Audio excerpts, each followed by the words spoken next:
Have you ever felt like you're called for so much more, but you don't know where to start? Like you have incredible gifts that God has given to you personally. Your life experiences added to that. Your insight added to that. Your wisdom, the one that comes from the Lord, everything added together. You feel like you are yourself a gift and that there are solutions for you to solve, but you don't know where to start. Well, if you're ready to stop holding back, then I'd love to take you on the journey that the Lord took me on. Together, let's walk with confidence and clarity to the destination that is our God-sized reality. An unquenchable fire that I have is helping and empowering Christians to step into their calling boldly. And for one to do that, they have to know their God and they have to know themselves in this relationship with their God. And so hopefully in this channel, what I'm really aiming to do, and I feel the Lord calling me to, is give advice from my personal experience of coming to Christ from a completely type of situation, many situations, and help believers move forward. Like it's time as the body of Christ to move forward. And I'm not just talking about more prayers and more conferences. I'm talking about we need to dominate in the most kindest, in the most strategic, and in the most gospel loving and gospel sharing way. But we cannot do that if the gospel hasn't resonated here first, if we haven't gone through the process first, if we haven't gone through the journey of transformation first. So I'd love to give, and I'm working to give helpful advice about what it looks like to be a grounded and anchored Christian in here and then in here. My hope is to use all the wisdom that the Lord has given me over the years to help you live, continuously walk in the calling that you know He's given you. Like you know deep in your heart there's a calling within you that is so much bigger than you as a little person. Three of the topics that I really want to tackle are why Christians hold back. I don't understand. Why do Christians hold back from their gifts? From the word of the Lord that they know in their hearts He's spoken and said and tasked.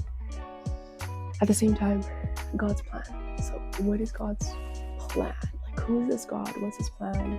What's my relationship with this plan, with this kingdom that I am by believing in Jesus Christ, an ambassador of? And then lastly is lifestyle. So how do you as a Christian excel in all areas of your life professionally? I'm thinking ministry. I'm thinking in your family. What does that look like? What does it look like to be a well-rounded Christian in this day and age? Not only just doing the thing, as in just having the job, as in just being in the school. No, how do you excel? And the reason I emphasize on excelling is because you and I, are the next leaders.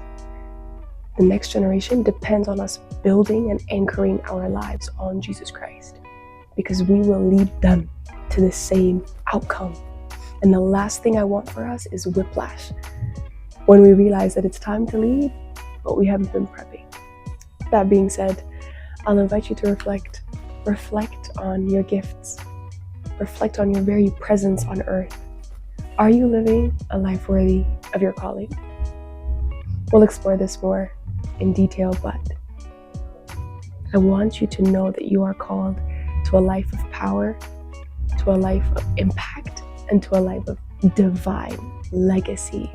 I have some thoughts and prompts in the description. I'll invite you to go there as well. Every month, print out a new printout. Have the month and the date, and read out those questions to yourself as a challenge. One of the questions here, I'll bring it up, is in what areas of your life do you feel God is asking you to trust Him more deeply? You don't have to write this out if you are someone who's always on the run. Simply read it out to yourself as a challenge and as a question. I'm excited. I'm excited for this journey. I'm excited for both you and I to be challenged, because there is so much need for us to use our gifts more so than before.